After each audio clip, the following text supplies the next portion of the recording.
Welcome to Mild Moodcast, a podcast meant to explore mental health through the lens of another human hanging on by a thread. I'm Bianca, a registered mental health counselor intern, soon to be LMHC, here to chat about the topics we don't get enough of. So grab your headphones and let's dive into the crazy world of mental health. It's going to be a wild ride. What is going on, guys? Welcome back to another Mild Moodcast episode. Updates. Not much has changed in the last week. I've just been kind of sitting with the idea of what day I really want these to release. My original thought was Thursdays, but for some reason, Sunday is kind of sitting in my sweet spot of like creation and posting, so I just haven't really attached to a specific day yet.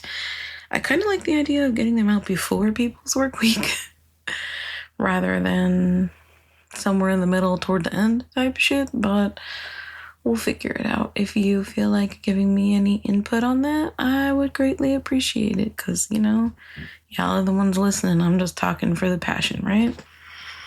So today, we are diving into the beauty of shadow work. If you've already looked at it, you'll know that that is the title of this episode. Now, keep in mind that my last episode isn't necessarily a requirement for you to listen to this one.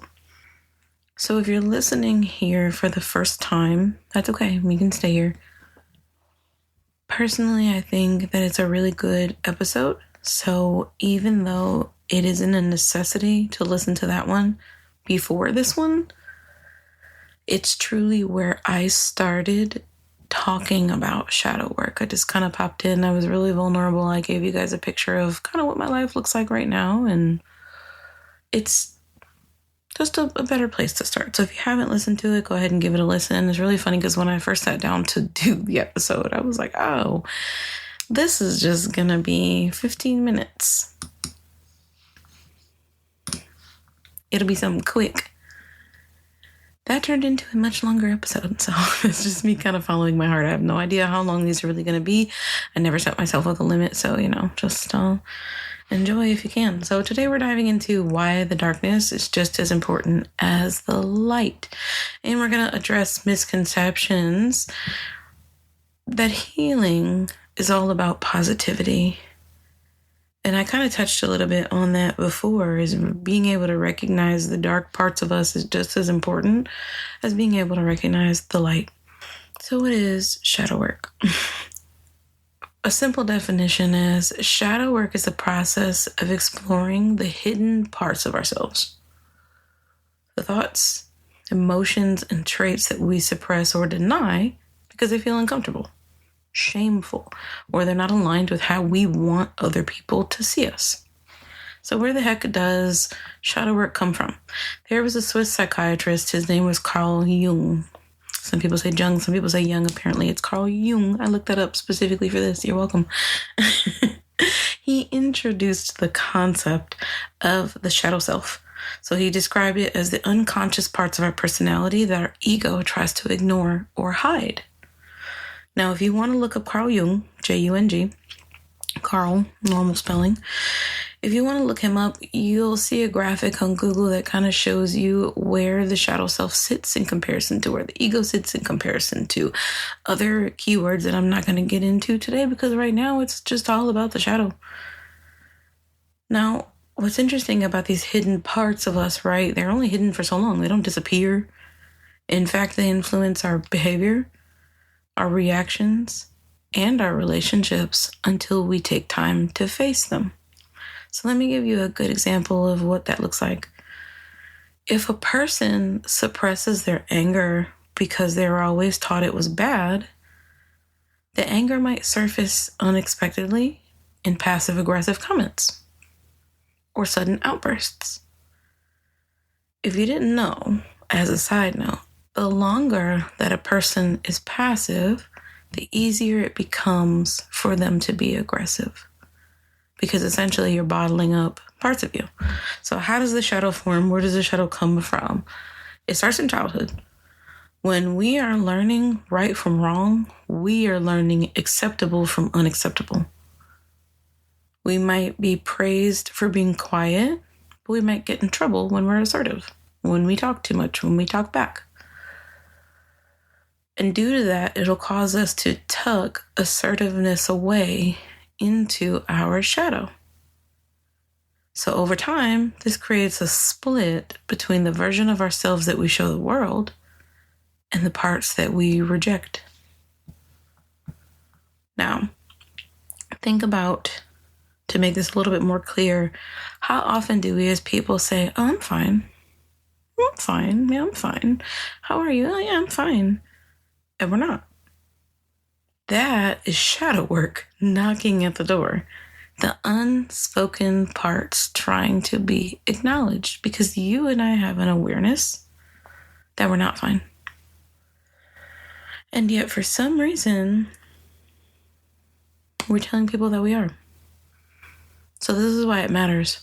A moment ago, and in my last episode, I said that ignoring the shadow doesn't make it disappear, but instead it manifests into our lives. It creates self-sabotage. It causes us to project, and it causes us to have reoccurring patterns. So shadow work isn't about getting rid of the darkness, but it's about integrating it so we can live more authentically. I have a metaphor that I tell my clients all the time. It's going to sound really silly, but I say that people are like bags at Walmart self-checkout. Now, stay with me for a second, because I know you just scrunched your face. I felt it. People are like bags at Walmart self-checkout. Sometimes when you go to Walmart self-checkout, some of the bags are a little on the flimsier side, and sometimes the bags are a little on the stronger side. When we're standing at self-checkout and we have those items and we're boop, putting in the bag, boop, putting in the bag, boop, putting in the bag. If I continue putting everything from my cart in my bag, what's eventually going to happen to that bag? It's going to break. It's going to burst. It's going to explode, because there's only so much capacity. We as people only have so much capacity. So if I continue to put things in my bag and in my bag and in my bag and in my bag, I'm going to boil over. I'm going to explode. So the entire time while I'm praying that I'm not going to rip, that the bag's not going to rip, I'm not doing anything about it. So shadow work, the place that it plays is, it's like finally stopping to grab another bag, to redistribute the load so that nothing bursts unexpectedly. That's not to say that we're not handling it. No, we are. We are making it doable. We're putting it in smaller chunks so that we can continue to be able to take things on and work through them and move through them without having to break. You know, today's culture, there's a lot of focus on love and light, but healing isn't about bypassing the hard stuff. It's about sitting with it. True growth comes from embracing both the light and the shadow. This is the foundation of shadow work, facing and integrating the parts of ourselves that we don't want to touch. We're going to continue to dive deeper into why ignoring these shadows can hold us back and how confronting them can lead to transformation. Something that I mentioned briefly, I think, in my last episode was toxic positivity and spiritual bypassing. So what is toxic positivity and how does it show up in spiritual spaces? Toxic positivity is overemphasizing maintaining a positive mindset at all costs, no matter what. We're high vibes only. We're good vibes only. And it causes us to dismiss or invalidate difficult emotions. Now, obviously, we don't really know that we're doing that because we're just kind of jumping on this train of, yeah, good vibes. I'm doing this thing. I'm feeling good. I'm trying to change. But unfortunately, it shows up disguised as encouragement. And it creates an internal pressure to then avoid pain and discomfort. And to be fair, we're avoiding pain and discomfort just fine all by ourselves. We don't need anything else. So let me give you some examples of spiritual spaces where it might show up. And I know if you haven't listened to the last one, spirituality is more of like a blanket term, I guess, because I'm not talking about religion. So I'm going to give you some examples of what I mean, not religion per se. The law of attraction and manifestation spaces. Think positive and you'll attract positive outcomes. While that's empowering, right? And while a lot of it is true, and I even talked about manifestation in my last podcast episode, we do need some of that.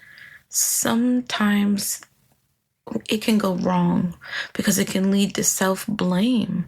It can lead to dismissing trauma, mental health, and other things that we have going on in our lives. Yeah, let's think positive. You'll attract positive outcomes while you're sitting in a hospital bed. Respectfully, obviously you want to be positive about that, but it doesn't take away from what you're actually going through. So you might hear, don't focus on the negative. You'll attract more of it. You're blocking your blessing with that mindset. Now, again, is there a percentage of it that's necessary? Yeah, because sometimes you have the people who are so stuck in their mindset that there is no out for them.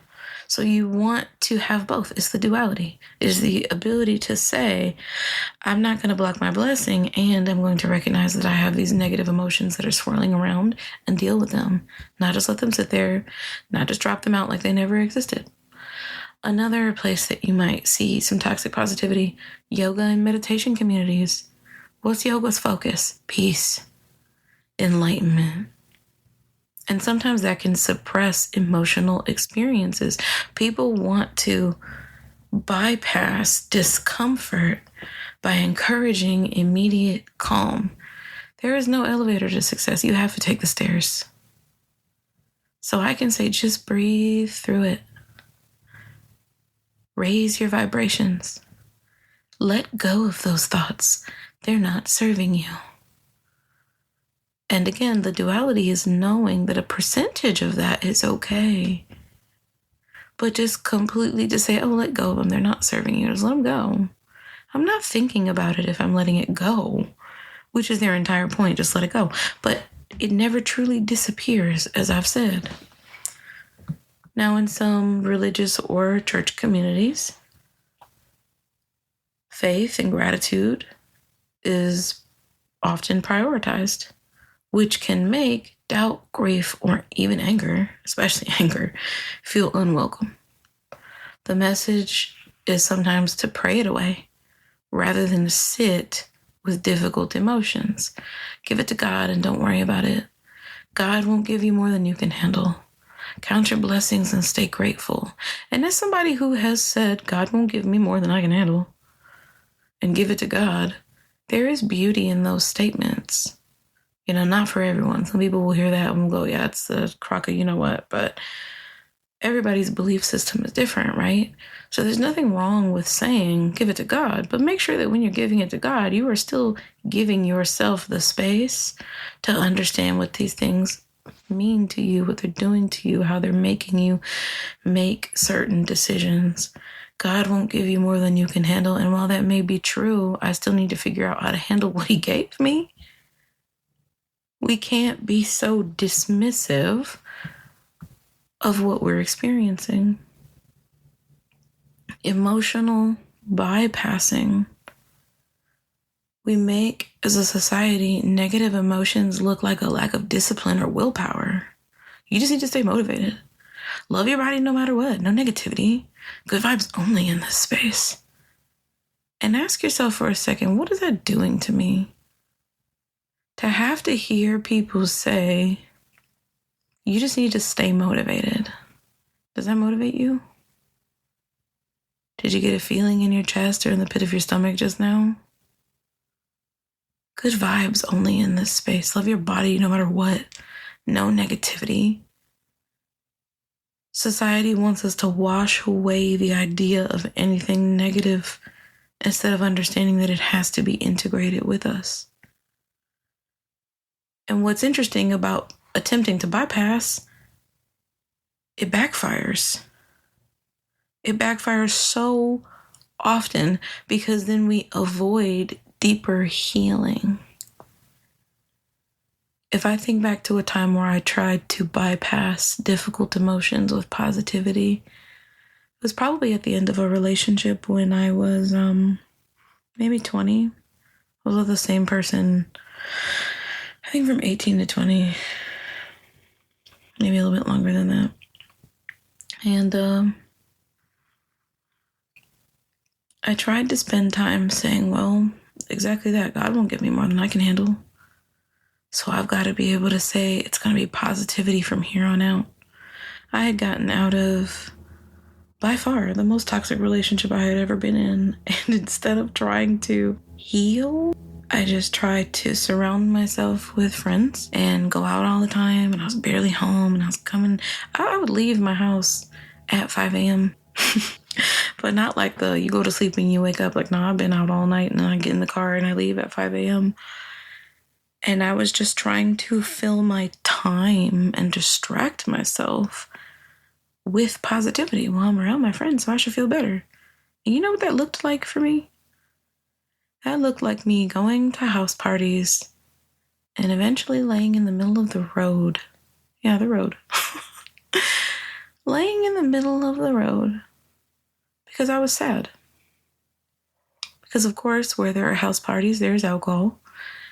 And although I didn't have difficulties with alcohol at the time, wouldn't consider it a substance issue. And I was a substance abuse counselor for a while, so, I know what qualifies and what doesn't, and I won't let my ego stand in that way. However, I was turning to it and my friends for a time, even if it was just a little bit.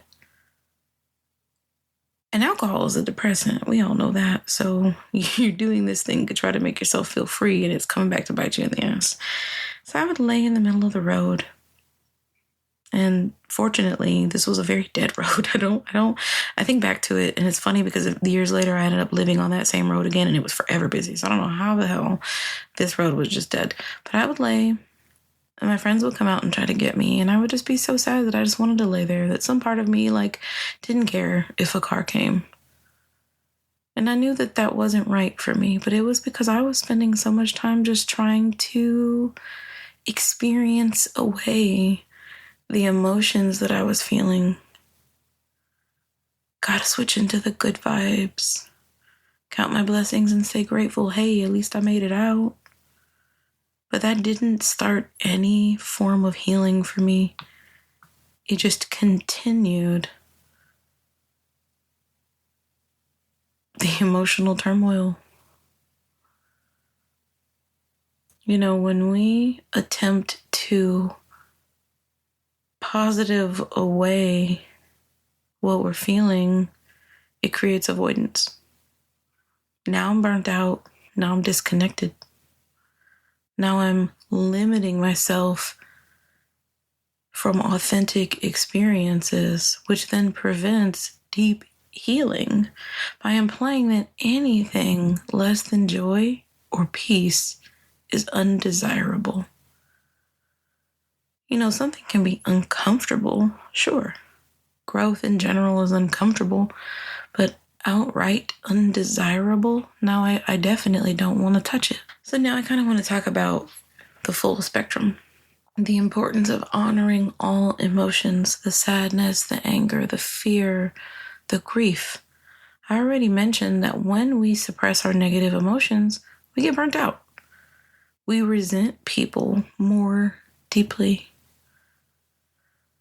If I don't know what I'm feeling, how can I actively deal with it?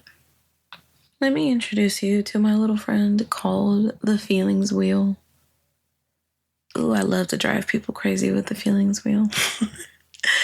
If you go to Google right now and you Google the words feelings wheel, you will find a lot of them. My personal favorite is by David Hodder. I just happen to think it's the prettiest one. And some of them, sometimes they change the words on the inside of them, right? So again, if we are honoring all of our emotions, we got to get used to what those emotions are. I got to get used to naming them so I can deal with them. so I can disarm them of their power. So if you took a second to look up a feelings wheel, I appreciate you. I'm a visual person, so I got one sitting in front of me staring at it, the one from Google. Now, at the very center of this circle, or series of circles, if you will, you have anger, you have sadness, you have surprise, you have joy, love, and fear. Outside of that, it starts to get deeper. If I take a look at surprise, I'm going to see stunned, confusion, amazed, overcome, and moved. If I take it a step further, inside of stunned is shocked and dismayed. Confused is disillusioned, and perplexed. Amazed is astonished, awestruck. Overcome, speechless, astounded. Moved, stimulated, touched. So for every initial emotion, love, fear, anger, joy, surprise, sadness, there is a deeper category, and for every deeper category, there are two more. When I talk to my clients and I say, tell me what you're feeling, sometimes they'll say, well, I feel good, or well, I feel bad. Good and bad are such surface level feelings. I'm trying to find out what's going on so that we can work with the emotion you're experiencing. And sometimes when I give my clients this for homework, I'm like, okay, take the feelings wheel with you. When you go through a couple things this week, write them down. A good percentage of those people come back and they only have the positive. This is a day that I was feeling cheerful. I was pleased here. I was satisfied. I was eager. I was hopeful. I was excited. And I love that for you. I love that you have the ability to easily identify those happy emotions. But what we need are the difficult ones. We know that you are often, not always, often in touch with the positive parts of yourself. And some people struggle to do that. So, I know the difference between my clients and who needs to focus on what. But I want to know that when you tell me you had a reaction, was it fear or was it sadness? And a lot of times people's ego will immediately flood in, well, no, it's not fear. In fact, I was sitting with somebody the other day, and I'm not going to say their name for the sake of the conversation, but if for any reason they listen to this, they'll know who I'm talking about. And we talked about someone potentially coming back into their life, and they made a face. And they were like, no, hell no, I never want that person to come back again. And they said, ooh, my chest hurts. And I said, oh, what is that feeling? Now, keep in mind, I'm not this person's therapist, but the relationship that we do have, we often get in depth with emotions and things that we're experiencing. And it always ends up being a really good conversation for both of us. And they said, I don't know. I'm not really sure what it is. I guess I'm angry. And I said, do you think it's fear? And they immediately perked up and said, oh no, it's disgust. I'm disgusted. I don't want this person to come back into my life. And I said, okay. Because keep in mind, I'm a firm believer that you are the person who is guiding your life. You are the number one authority. You can tell me what you're feeling. But I realized that it kind of struck a chord. So I went a little bit further and I said, the reason that I'm asking is because when I say fear, I don't mean that you fear this person. I mean that you potentially fear letting them back in and potentially getting hurt. And they looked at me and they said, that's exactly what I'm feeling. And I said, and it is disguising itself as just disgust. You feel grossed out, which is fair. Disgust is an emotion. However, disgust falls under the anger only category, which, of course, you can feel anger and you can feel fear. But if this person would have started attacking the emotion of disgust, they would have been real confused as to why they weren't making any progress. Well, now I need to work to lower my disgust. And in reality, it's insecurity. It is feeling helpless. It's feeling frightened. It's feeling worried. It's feeling inadequate. So if I can't spend time naming my emotions adequately, I can't disarm their power. You know, sadness and anger, they act as messengers for us. They are pointing to changes in our lives that we need to make. We need to rest. We need to set boundaries. We need to realign. So if I'm ignoring them and I'm joying it away, peace, love, and unity, which is wonderful. Gotta love prayer, but if the only thing I'm trying to do is say that I'm having good vibes, I'm not giving myself the rest. I'm not creating the boundary, and I'm certainly not realigning to my highest good, because I'm just ignoring that sadness and that anger and I'm pushing it down. Nothing changes if nothing changes.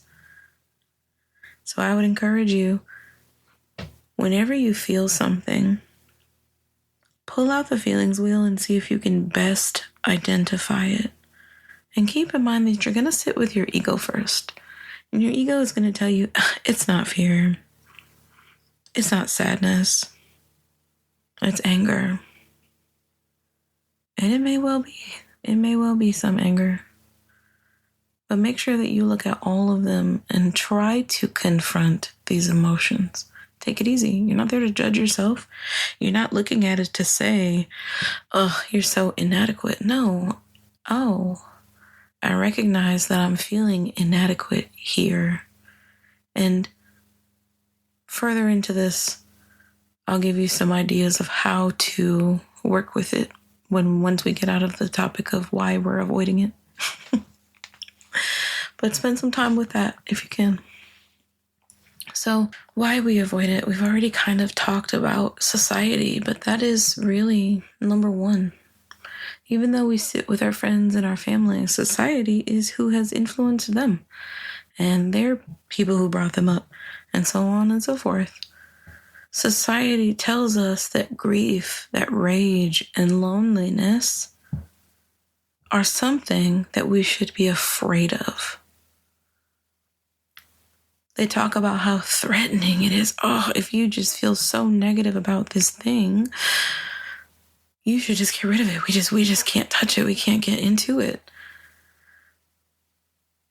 Even though discomfort can feel threatening, it is necessary for personal growth.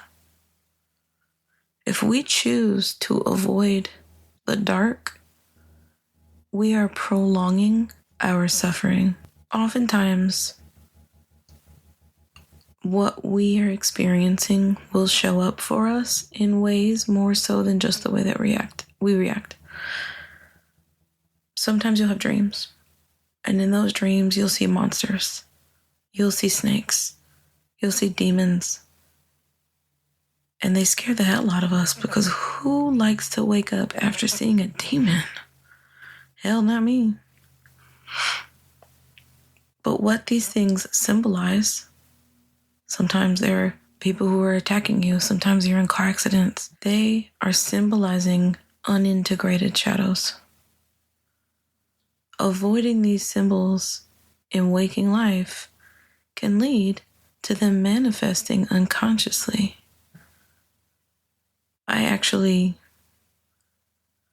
A few months ago, I had a dream of being in a car accident. And I was in a car accident 3 times in my dream. Now, keep in mind, I've been in a car accident and as an adult. So those are terrifying in general, but now they were in my dream. One time, I was with someone else. Every other time, I was by myself.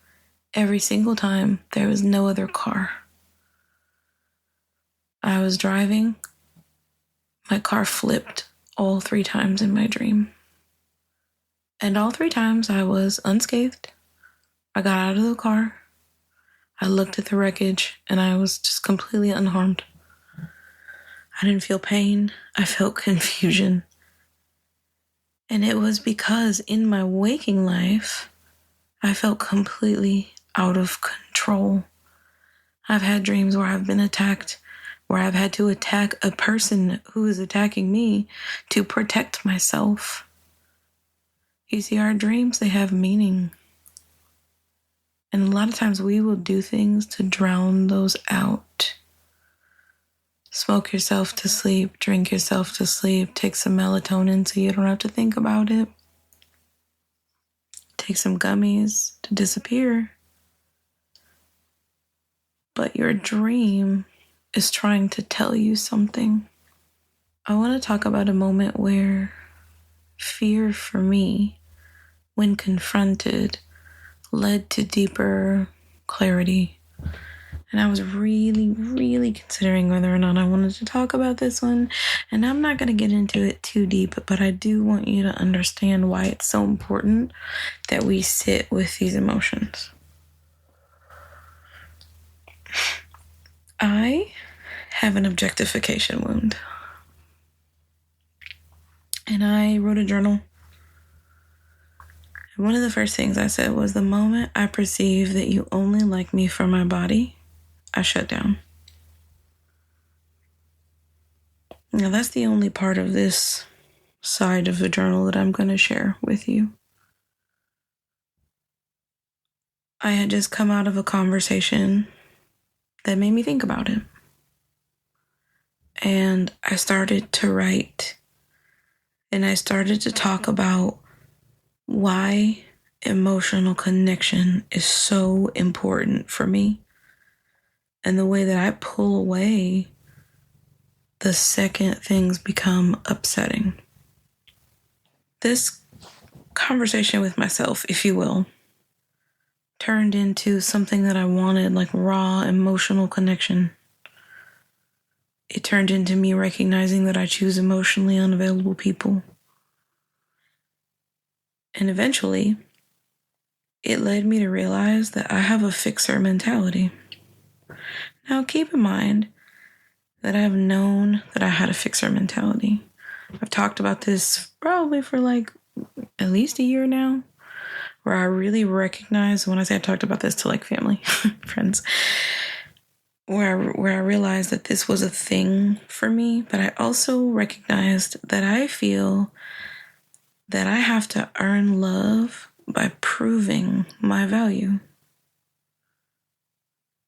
And that drives the thrill of the chase. And of course, it's going to be exciting, especially if I have the internalized idea that love must be earned. If I hadn't sat with the fear, the discomfort, and confronted them, it never would have led to this moment of clarity for me. Saying out loud that I had the idea that love had to be earned is crazy. And that's a huge part of why I do these podcasts, is because we are so afraid to just be honest with ourselves that we're not getting any work done. Like, to be honest, my chest is burning right now. Knowing that I'm going to have people sit here and listen to me say those words out loud. But taking it a step further, after I realized all of that, I realized why I go for emotionally unavailable people. There's fears of rejection. There's a lack of clarity, always feeling misunderstood, always feeling like I was going to mess something up, always feeling like people were just eventually going to get tired of me. And that unconsciously pushed me to choose people and situations and conversations that were going to validate that in me, rather than push me to change. So I've been on my own journey of self-awareness, of self-love, of self-compassion, while also trying to inspire that and work through it with others. And what's amazing is I had no idea that it was this deep. I really didn't. I had said in my last podcast that I started working on some things in 2015, and that was the truth. I thought I did. And then I got to a place of comfort, thought I was good to go. I was not good to go.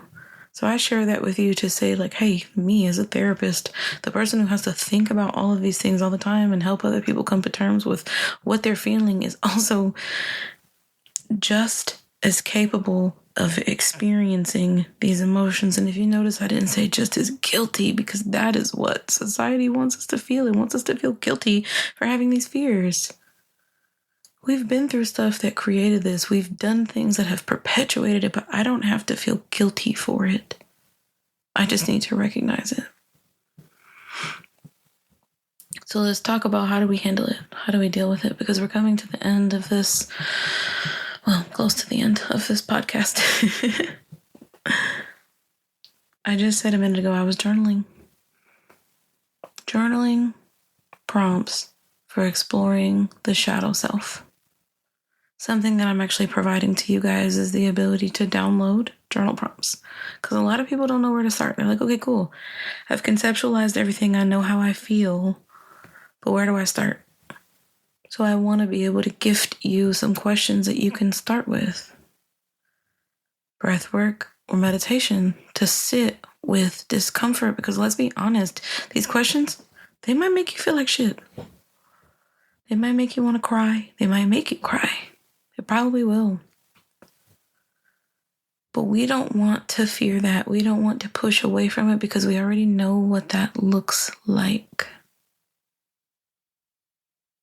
So if I can sit with myself and meditate, if I can do affirmations that honor my full range of emotions, then I can start to alleviate some of this. I can start to take things back out of that bag, that Walmart bag at self-checkout. Healing isn't linear. While we work on things, because this is lifelong work. This isn't like I can visit it and I can answer those journal prompts and things are going to be fine. No, because I can always look back at it and I can revisit old wounds from different perspectives. And that just deepens my growth. So I'm going to make it so that you guys can download a free journal guide with prompts that'll help you engage in some shadow work at home. Whew. I've had so many difficult moments that led to growth for me. And it's just amazing how when you embrace discomfort, it can bring unexpected healing or insight. There is a turning point in the things that you experience. The moment where discomfort shifts into clarity or a breakthrough is transformative, because the grief, the anger, the fear, it no longer has the ability to hold you back from what you want to get done. In the last podcast, I talked about how we never pay attention to the journey and we always pay attention to the destination. Being able to work through these things helps you enjoy that journey. It helps you uncover truths about yourself, about your relationships, about your future path. It helps you realize I have been self-sabotaging because it felt like home.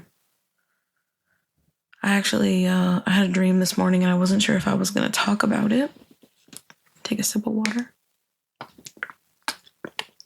A little ASMR for you.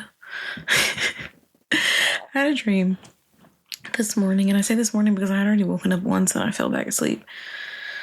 I was a teacher again, and if you didn't know, I used to teach at the middle school level as a social studies teacher. But I was back in a classroom, and the unimportant parts of the dream were just that we were planning for the school year. We were looking at the curriculum. We were determining what chapters were going to be where. And one of my coworkers She just commented on something on Facebook the other day, which is, I guess she's just catching strays being in my dream, but she ended up being the main person that I was talking to, and she had a son, which is funny because this coworker only has daughters. So she had a son. Probably about 8th grade in the dream, and kid I've never seen before, neither here nor there, not important. His behavior was just that of a person in need. And in particular, my coworker was so mean to this little boy. She was so mean. And I just kept sticking up for him, and I just kept saying certain things and interjecting myself and being like, yo, you're being really mean to your kid. Like, can you chill out? Which is not characteristic of my coworker at all, by the way. But this is the depth of the dream. So she's being really mean to him, and I'm sticking up for him, and he's taken a liking to me. And if you know, like, middle school kids, they fall in love with you so fast, and it's like, ooh, pump the brakes, buddy. That's not what we're here for. This is kindness, okay? So he's around me, and he's being, for lack of a better way to put it, really needy. Needy with my emotions, needy with my protection. And there's nothing wrong with being needy. Just as a side note, there's nothing wrong with having needs. There's nothing wrong with wanting a person to meet you halfway, wanting to be wrapped up in that person. But in this scenario, is not that. He kept doing things in the dream that were making me more and more uncomfortable while his mother was present. So at one point I had to look at her and I had to say, yo, can you check your kid? Because he's making me feel very uncomfortable. And her response was, I'm going to take him and I'm going to go sit outside. And I remember saying something along the lines of, what do you think, you're going to go sit outside with him and get answers from the universe or something? I don't even know why I said that. It's not even something that would leave my mouth. So she's mad at me for saying this, and she decides to leave the room. The boy then offers to help me walk my stuff to my car. And at this point, I'm freaked out by this child. I was like, no, thank you. Thinking to myself, you are not about to see what my car looks like. Next thing you know, you find where I live at, I'm good. So he gets upset, and he's like, all right, I'm going to call somebody to come pick me up. And I said, okay. Grabs his phone, types in numbers, walks over to the right. And almost like, if you can imagine looking at someone from top to bottom, head to feet, and then going back up from feet to head. As I went and looked down toward his feet, his legs went up and like bicycle wheels came down. And then as I looked back up, there stood a woman. This woman had wavy blonde hair. I'm talking like platinum blonde. But she also kind of had like orange, not quite orange, but for lack of a better color, orange highlights in her hair as well. She was gorgeous, but her eyes were completely black. It is really funny because I said that with a smile, because I've really sat on this for such a long time, and someone listening to this probably just got really bad goosebumps, so I'm sorry. But hear me out.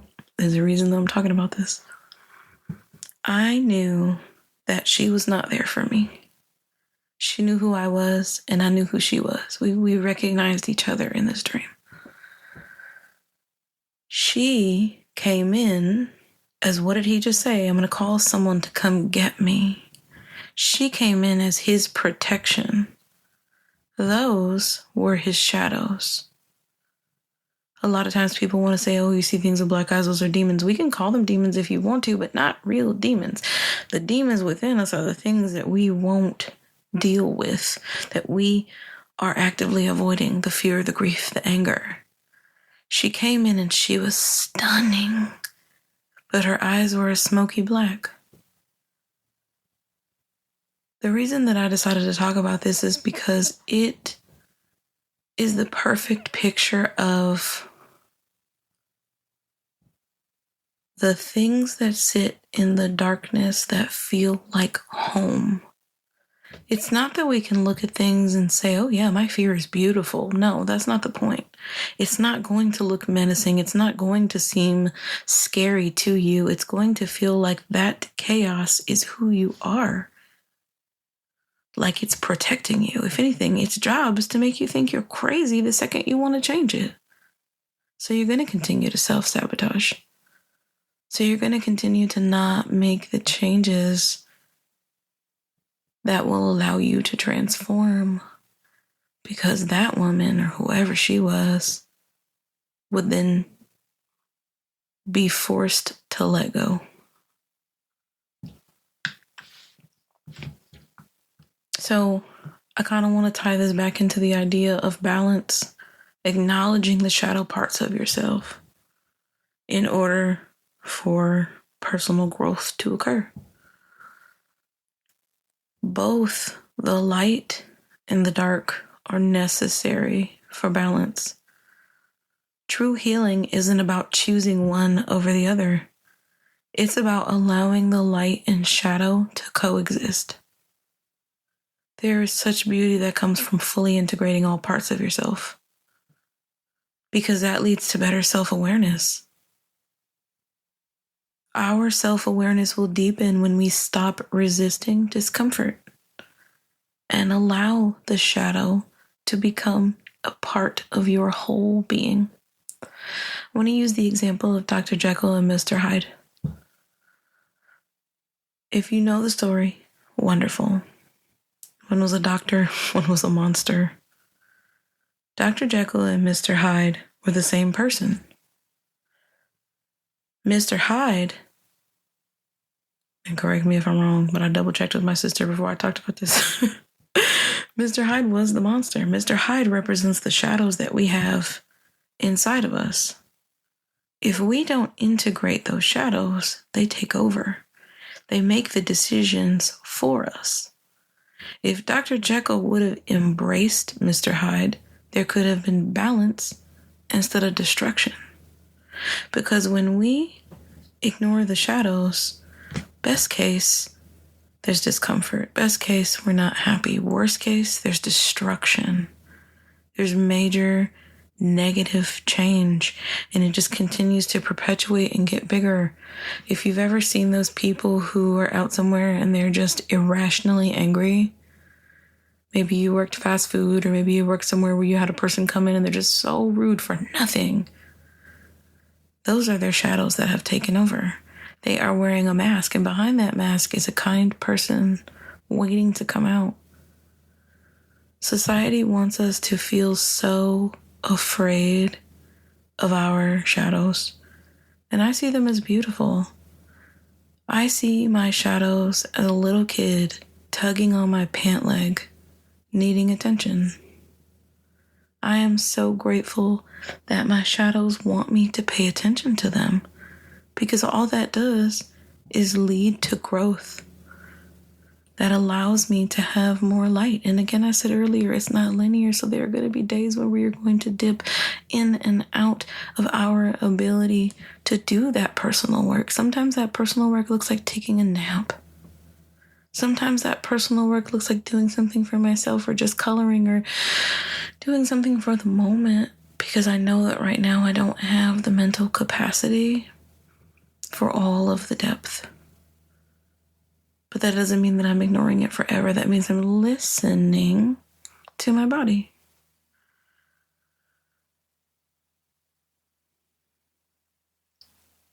Something that you can try to do in order to incorporate both. Journal after a difficult day to reflect without judgment. You'll often hear me say, when you have something come up, we don't want to judge it. We don't want to push to change it. We want to offer it kindness. So just factually write out your day. You're not there to make yourself feel bad about it. Start trying to recognize triggers as opportunities for growth, not failure. And practice that self-compassion when darker emotions arise. I just really want to invite you to give yourself the space to reflect on your own experiences with difficult emotions. You can sit with questions like, what emotions do I avoid the most? And what might they be trying to teach me? Or, how can I begin to embrace parts of myself that feel uncomfortable? I would love if you guys would DM me your thoughts or share your experiences with shadow work.